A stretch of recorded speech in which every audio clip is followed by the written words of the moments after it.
Greetings, ladies and gentlemen. Today is June 28th. The Nats and Padres got into a bit of a scuffle, and the Houston Astros are so back. Let's talk about it. Hello, everybody. My name is Steve, and this is the middle of the order. How are we doing today? Friday, ladies and gentlemen. We're almost through the month of June. July is just upon us. Pretty much the halfway point of the MLB season. Around 82 games been played so far for most teams. And the season's in cruise control right now. You know, we're getting up on the All-Star game. Teams got to start deciding if they're going to be buyers or sellers. You got a month before the deadline. So July is where things get a little crazy. You got to start to feel for the playoff picture a little bit more. Even though I think so far it's been pretty clear, but there's still time for some of those outsiders to make a late run, and that's what one team right now is currently in the midst of. But we'll be talking about that and much, much more coming up here. So without further ado, let's dive into our series recap. Leading us off, we've got a couple of top teams here. The Guardians in Baltimore taking on the Oilers. Guardians walk away with the first two games of the series, 3-2 and then 10-8. They had won 7 straight, while the O's, losing these last two games, had lost 5 straight for the first time since Adley was called up in May 2022. But Baltimore does rebound, win the last game to avoid the sweep. They beat them 4-2. Blue Jays and Red Sox. The Red Sox come back in the first game. They win it 7-6 as they walk it off. The Jays lose 7 straight and are looking rough, but they do bounce back. Get the second game, they win it 9-4, and then the third game was suspended in the top of the second. They'll continue that game on August 26th. So as of now, the Jays and the Red Sox split the 1 game set, or the 2 game set each, 1 apiece. Mariners and Rays now. The Rays jumped the first 2 games on Seattle, 4-3 Tampa, 11-3 Tampa. Seattle avoids the sweep, wins the last game of 5-2, and that is important with other teams catching up on the radar. Phillies and Tigers, and that is a Philly sandwich if I've ever seen one. Philly wins game 1 8-1. Tigers bounce back, win the second game 4-1, and then Philly once again completes the sandwich, wins the bun games 6-2. Philly, they take 2 of 3 in the series there. Dodgers and White Sox, what were you expecting to happen in this series? Dodgers sweep, win it 3-0, 4-3, 4-0. Dodgers are good, White Sox are bad. The math is checking out there.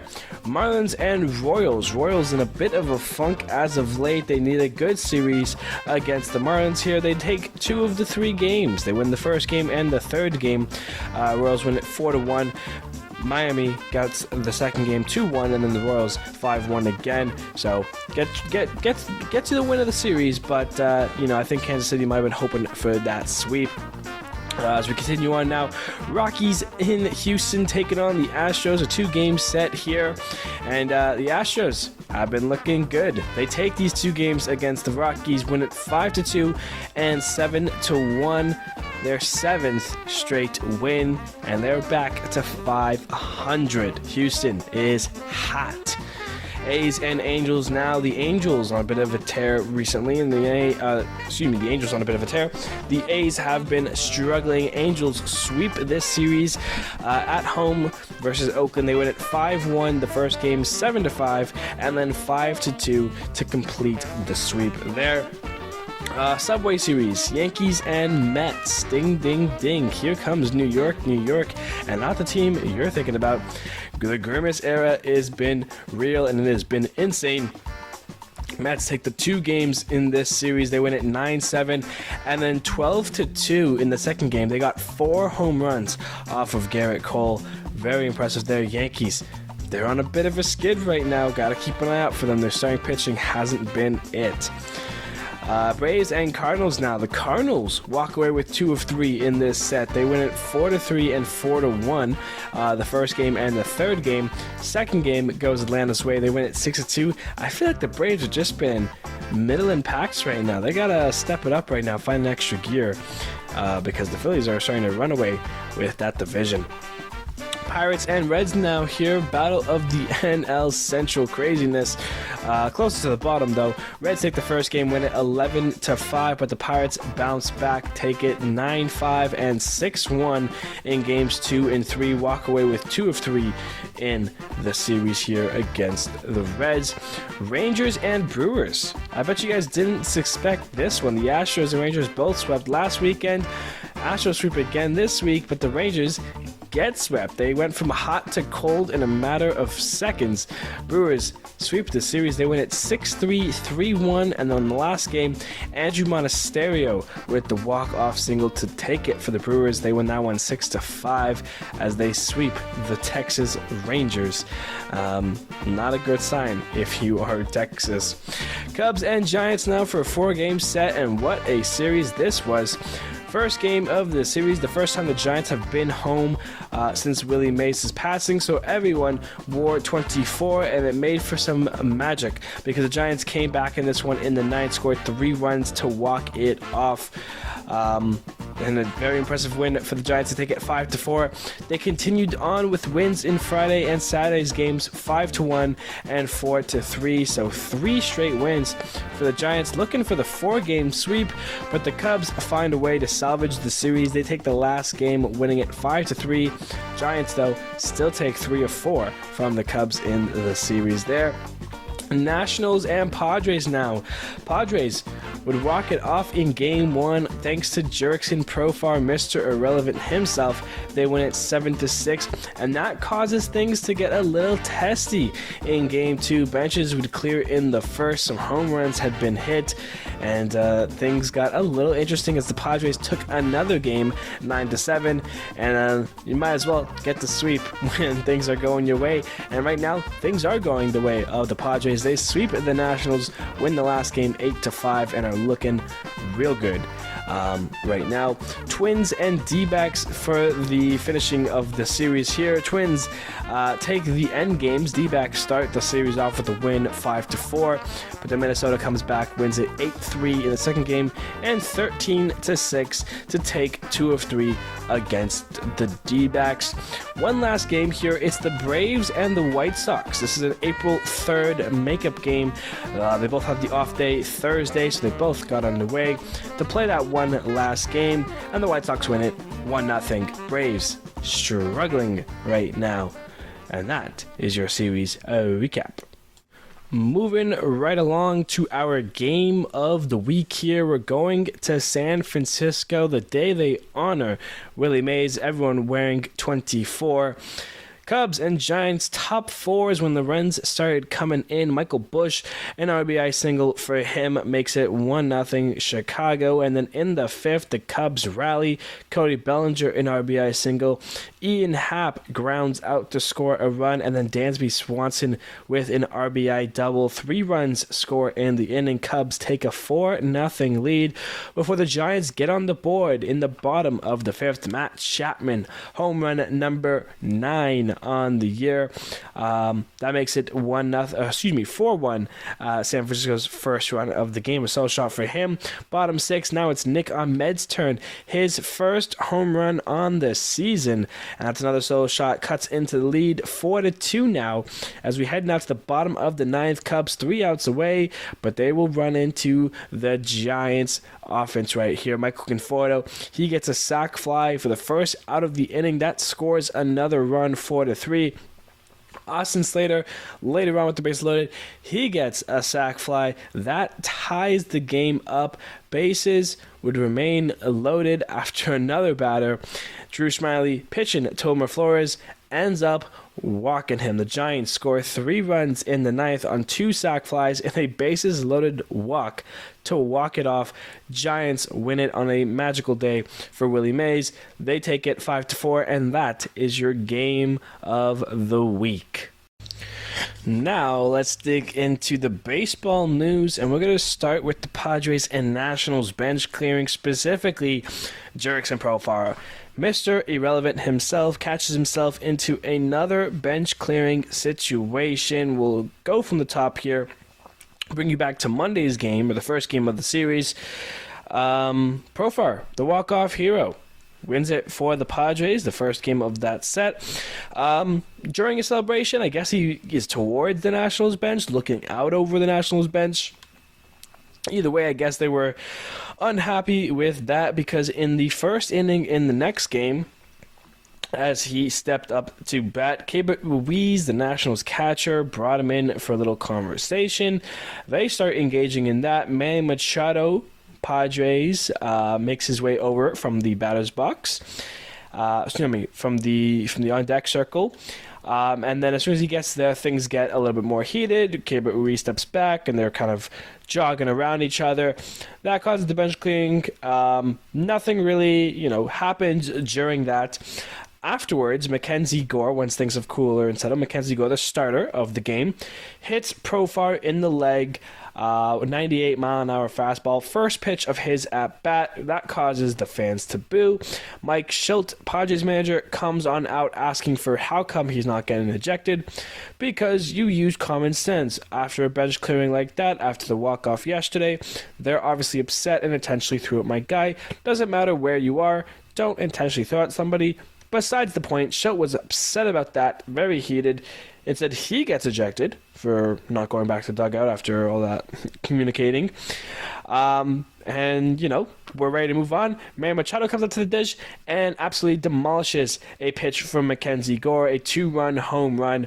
Padres get the upper hand in that little scuffle there.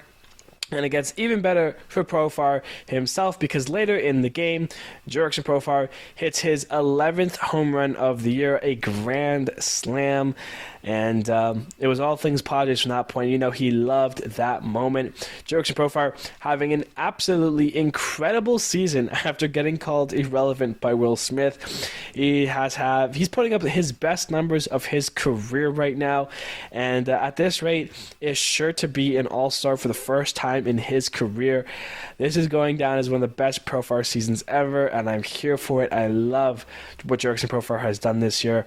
Definitely on his train right now. This has been an absolute joy to watch. If you're a Padres fan, obviously you've got guys like Tatis and Machado there to love and support, but you have turned Profar into a fan favorite for sure because he is killing it right now in the game. So keep it up, Profar and the Padres. Keep it up because you guys got work to do if you want to find yourselves back in the postseason picture. Speaking of teams that are potentially back in that postseason picture, how about your Houston Astros? They've won 7 straight ball games and are back to 500. This is huge if you are a Astros fan. This is huge if you're a baseball fan. If you are a postseason team, this is really important for you to note of, to watch out for, because things are getting a little interesting. The Astros have worked their way back to 40-40 after winning 7 straight. 8 in their last 10 have been wins. They're 3.5 back of the Red Sox, and then, they're 3 games back of the Red Sox, 3.5 back of the Royals for that 6th seed wild card. We were all wondering, where's Houston going to come? When's Houston going to go? Are they going to go? They're here. They are pressing their way into the standings here. I say 3.5 back for the wild card. They're only 4.5 back of the Mariners. So right now, Seattle, who's 4-6 in their last 10, they need to start pushing it hard because here comes the Astros. Here they're coming with vengeance. The pitching has looked great. Hunter Brown has kind of turned his season around quickly. Spencer Aragati, I believe is his name. He had a fantastic start against the Rockies this past week. I mean, obviously Verlander's hurt. There's some guys there. But when they're clicking right now, and they are, it is scary for other teams right now. Houston's kind of cemented themselves into the second hole here with Texas losing 4 straight now, and they set, in third right now. The Astros have just been on an absolute here this past week. The pitching has looked proper, whether it be one of those two guys that I mentioned, whether it be Framber Valdez. The bullpen has showed up a little bit. Hader's looked a little better. Ryan Presley's looked a little better. They're just things that have looked right for the Astros recently that makes them feel more like themselves. Yanyer Diaz has been good. Jose Altuve. Bregman's been tearing it up a little bit more since his, cold start to the season. I mean, we were getting to a point of talking about, hey, where does Alex Bregman get traded? He is a free agent after this season, and he started to turn it on a little bit. If the Astros don't get competitive, you could still wonder about that a little bit, but they've got competitive. Jordan's been great. Chas McCormick, Jake Myers, these guys have done it. Remember, they're without Kyle Tucker right now, without Verlander, without some of their key starting pitchers, Christian Javier, Jose Urquidy. Guys have been hurt for the Astros right now, but for some reason, this is the week that they have pieced it together. 7 straight, they have won now, and are back to 40-40, and they have a fun series this weekend against the Mets, who have been absolutely amazing as well since the Grimace era begun, since Grimace threw out that first pitch. They have turned their season around. So you have two teams at the peak right now of completely turning their season around, and I guarantee you one of these teams will turn their season around, and one of them will stay middle of the pack, and this series will be a big telltale as to why that is the case. So Mets and Astros, that is the series to watch this week for sure. It just off the top of my head right now, I'm not sure what else is being played this week, but I can guarantee you that will be a fun series to watch. Moving on here for the news, baseball All-Star voting has come to completion for Phase 1 here, and there's no more voting for whoever you want. Now it's down to the 2 guys we're picking starters for here for Phase 2. We'll start with the NL. The top vote getter was first baseman Bryce Harper. He had 3,277,920,000 votes. Super impressive there from Harper. He has already been listed now as the starting first baseman for the NL side of things. And for the AL side, it is Aaron Judge, who had 3,425,309 votes there. So those 2 guys are officially already all-star starters. And so going through the list here, NL side, the catcher battle will be between William Contreras, who is currently the 1, and JT Realmuto from your Phillies, who is the 2. First baseman, no needed because it's Bryce Harper. Second baseman is between Ketel Marte and Luis Arias. They were separated by about 100,000, so that one is going to be very close. I feel like Luis Arias has been on the up recently, but Ketel Marte might still hold it. They have a battle there. Third baseman, Alec Bohm and Manny Machado. Alec Bohm had 3,175,134, while Manny Machado didn't even have 1 million. So I think that one will be clear to see who ends up getting it, but maybe Machado gets hot this week. Shortstops, it's between Mookie Betts and Trey Turner. A good clash there. Of course, Mookie Betts would be hurt, but still to be listed. Designated hitter, it was always going to be Shohei. It was Ozuna for the longest time, but of course, Kyle Schwarber had to make an impact. Kyle Schwarber now second and will have to do a lot to overthrow Ohtani, but I don't think that will be the case. And then the outfielders, we need 3 guys, and we have 6 guys. And leading the way is the guy we mentioned already, Jurickson Profar, having an insane year. He leads all of the NL outfielders right now, and is looking on pace for his first All-Star game. Joining him, Christian Yelich from your Brewers, Teoscar Hernandez from the Dodgers, Fernando Tatis Jr. from the Padres, and then 2 Phillies, Brandon Marsh and Nicholas Castellanos. That makes up your top 6 for the outfielders there. Those are the only guys you can vote for now as you vote for the starters, as that will start, I believe, Sunday on the 30th. And taking a look at the AL quickly, catchers, it's Adley versus Salvador Perez. Rutschman from the O's, Perez from the Royals there. First baseman, Ryan Mountcastle versus Vladimir Guerrero Jr. They were pretty close, separated by about 300,000 votes. Second baseman is Jose Altuve and Marcus Semien. So classic two there, Texas and Houston. Third baseman, Jose Ramirez and Jordan Westburg. So far we have 3 Oilers in the votes here, and that will continue for the shortstops as it is Gunnar Henderson versus Bobby Witt Jr., and it would continue for the designated hitter as it's Yordan Alvarez versus Ryan O'Hearn. You can vote for 5 O's right now in the top 2 for each position there. Really impressive stuff there. Lastly, the outfielder, because Aaron Judge has put up a position there, we do not need the 6th one, so Colton Cowser does not get a chance to get voted for. So the other 2 outfielder spots can be taken up by Juan Soto, Steven Kwan, Anthony Santander, so another Oro, and Kyle Tucker. So those are your top vote getters in both the AL and NL. Vote for the starters coming up here, and then we'll see how the rest of the All-Star lineups get filled out. I think it was pretty good, the All-Star voting. I think we did a good job making sure that it's guys who deserve to be an All-Star and not just guys who we like or favorites of your team or anything like that. I think all these guys who have been nominated, who have a chance to be starting for the All-Star game, are in some way, shape, or form deserved. So good stuff there, MLB fans. Keep up the great work.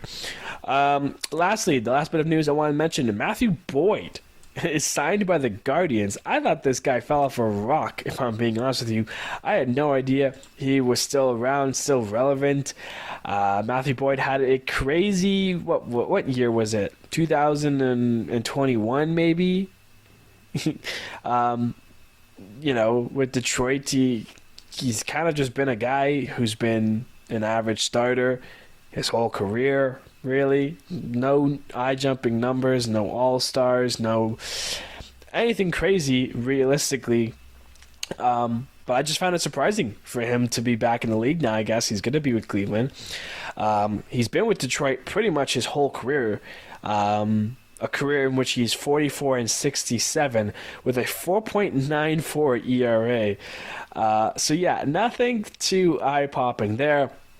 He did pitch last year with Detroit in 2023.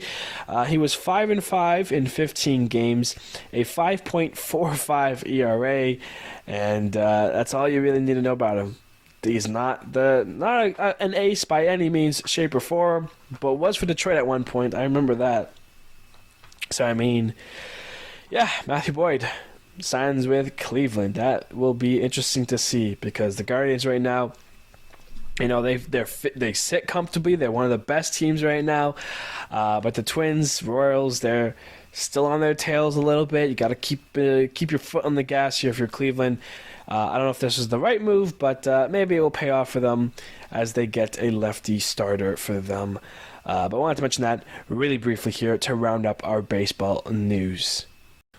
Okay, moving forward, here we have our injury updates for the week of Patrick Sandoval from your Los Angeles Angels. He is done for the year. He will undergo Tommy John surgery. Another pitcher goes down with that injury there. Fernando Tatis Jr. from your Padres lands on the IL with right femoral stress reaction. Femoral. I hope I pronounced that right. Doctors, let me know. Because the doctor's going to listen to the podcast. Yeah, right. Nick Lodolo from your Reds. He finds his way onto the IL with a left finger blister. Starling Marte, he has a right knee bone bruise. Brian Wu has a hamstring strain from your Mariners. And then Javier Assad from your Cubs, he will land on the IL as well with a forearm strain. So 6 guys join the list of ILs there.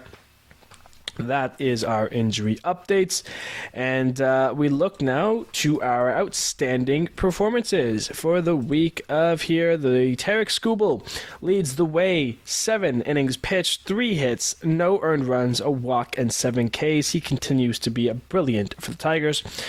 Brady Singer, 7.1 innings pitched, 5 hits, 1 earned run, 1 walk, and 5 Ks. The Royals are going to need more where that came from.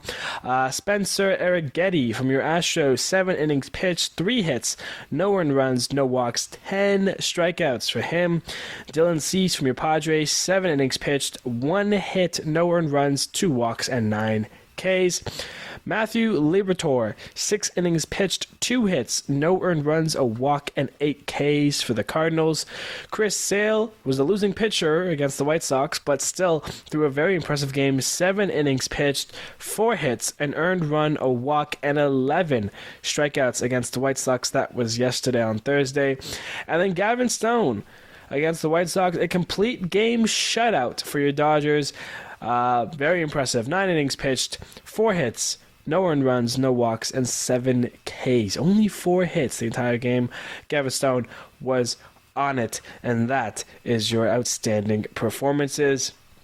As we take a look now to the stat leaderboard for any updates or changes that might have occurred, there's not much. Shohei Ohtani, though, is the new leader in average. 322 he is batting on the year. Hits, it is Luis Arias with 105. Home runs, still Aaron Judge. He's up to 30 now on the year. That's pretty much, he's on pace for another 60 home run season then. RBIs, Aaron Judge with 77. Runs, it is still Gunnar Henderson with 72. Walks, it's still Juan Soto with 68. Stolen bases, Ellie De La Cruz with 38. OPS is Aaron Judge, 1.130 for him. Aaron Judge leading in 3 of those offensive categories. Taking a look at the pitcher stuff now. Ranger Suarez and Seth Lugo still tied with 10 wins, but joining them is Chris Sale. He has 10 wins as well now, so 3 starters now with 10 wins leading in the league there. Ronaldo Lopez, a different Braves pitcher, leads the league in ERA. The only pitcher qualified with a sub-2 ERA. He's at 1.70 still. Really impressive stuff there from him. Tyler Glass now still leading the league in strikeouts. He's at 135 right now. Can he get to 300 if he stays healthy? Potentially. And leading the league in saves still is Ryan Helsley from your Cardinals. He's got 28 on this season. So good stuff there. That is our stat leaderboard. As we look now to the upcoming weekend series here, there's some good matchups, let me tell you. Padres are in Boston taking on the Red Sox. Fun. Nationals and Rays? Fun. Rangers and Baltimore, the O's, a little ALDS rematch from last postseason. That is an extremely fun one because the O's lost 5 straight before winning one in Cleveland. Texas has lost 3 straight. It's a 4-game set, I believe. Well, I know that because they played one yesterday, and I know who won that game. So, little hint, hint. Yankees and Blue Jays, they start a 4-game set as well. Rockies and White Sox for a game or series in which neither team have anything to play for, but potentially pride, I guess. I don't know. What do you guys play for? Rockies and White Sox, both 5th, both last in the division, not good teams. Guardians and Royals, that is an extremely fun matchup. Circle that one. The Royals need to win this series to kind of, attack the Guardians' lead in the Central. That's a big one. Twins and Mariners, that's fun because the Twins obviously in the mix of the Guardians and Royals, AL Central battle there. But Seattle also needs to run away from the Astros. So they need to win. Twins need to win. So both teams playing with a lot on the line in a June game, in my opinion. Tigers and Angels, Astros and Mets, as mentioned, circle that series. That's a great one. Marlins and Phillies, Pirates at Braves, Reds at Cardinals, Cubs and Brewers. I love those 2 series. Every time the NL Central have a series, it just seems like it's going to be fun. There's going to be something to go on because it's such an intense division where everyone's really close. The Brewers obviously had the lead, but Cardinals, Pirates, Cubs, Reds, they're all kind of within a couple games of each other from 2nd to 5th. So it's fun there. And we round things off with the Dodgers and the Giants, and then the A's and the D-backs. And that is that. We look now to the playoff predictor. Right now, if the playoffs start today, we would have the Royals and the Mariners in the wild card series, as well as the Twins and the Yankees. Mariners beat the Royals. Twins upset the Yankees and head to the division series where it'd be Twins and Guardians, Mariners and Baltimore, the O's, and it is the Mariners and the Guardians who head to an ALCS. That'd be a fun matchup. Guardians beat Seattle. They head to another World Series. Over on the NL side, you have the Cardinals and the Brewers, Padres and the Braves for your wild card series. Brewers beat the Cardinals, Padres beat the Braves. So we have a Brewers and Dodgers, Padres and Phillies NLDS matchups. Those are some fun ones. Dodgers beat the Brewers, Padres upset the Phillies. So we have Padres and Dodgers, the NL West rivalry matchup that everyone loves to see. Dodgers beat the Padres there. They head to the World Series. Dodgers and Guardians. What a fun series this would turn out to be. Guardians, though, take it. They're your 2024 World Series champions if the postseason started today.